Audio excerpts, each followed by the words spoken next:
40 ఏండ్ల వ్యక్తితో 13 ఏళ్ల చిన్న మైనర్ బాలికకు పెళ్లట. బాలిక ఫిర్యాదుతో ఆమె తల్లి మరో ముగ్గురి మీద కేసు పెట్టిరట. ఎంత ఘోరం! ఎక్కడిది? నందిగామ. 40 ఏండ్ల వ్యక్తితో పెళ్లి చేసిరు. అనంతరం ఆ బాలిక తాను చదువుతున్న పాఠశాల ప్రధానోపాధ్యాయుని కలిసి న్యాయం చేయాలని ప్రాధేయపడ్డదట. పేరెంట్స్ ఎంత ఘోరం! రంగారెడ్డి జిల్లా నందిగామకు చెందిన ఒక మహిళకు ఒక కూతురు కొడుకున్నాడు. భర్త చనిపోవడంతో కూలీ పనులు చేసుకుంటూ పిల్లలను పోషిస్తోంది. ఆమె కూతురు ప్రభుత్వ స్కూల్లో 8వ తరగతి చదువుతోంది.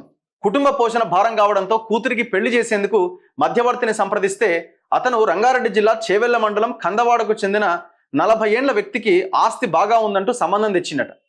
దీంతో మే 28వ తేదీన పెళ్లి చేసిరట. ఈ క్రమంలో ఇష్టం లేని పెళ్లి చేశారని చదువుకుంటానంటూ మంగళవారం బాలిక ఆ స్కూల్ ప్రధానోపాధ్యాయునికి చెప్పిందట. ఆయన నందిగామ తహసీల్దార్ వద్దకు బాలికను తీసుకెళ్లగా ఆయన పోలీసులకు సమాచారం ఇచ్చిండు. బాలిక ఫిర్యాదు మేరకు ఆమె తల్లితో పాటు పెళ్లి కొడుకు, మధ్యవర్తి, వివాహం జరిపిన పూజారి పైన బాల్య వివాహ నియంత్రణ చట్టం కింద కేసు పెట్టిరు. అనంతరం బాలికను రెస్క్యూ హోమ్కు తరలించిరట. ఏ కాలంలో? 2025లో ఉన్నాం మనం. ఇప్పుడు ఆ తల్లిదేంది? భర్త లేడు, ఏం చేయాలా? వీళ్ళ పోషణ భారం అవుతున్నది, ఇచ్చి పడేసింది. అంటే పేదరికము ఇలాంటి దారుణాలకి, దురాగతాలకి ఒడిగట్టేలా చేస్తున్నది. కన్న బిడ్డలని కూడా ఏదో రకంగా వదిలించుకోవాలనే ఎందుకంటే తినడానికి తిండి లేదు, దారుణమైన పరిస్థితి.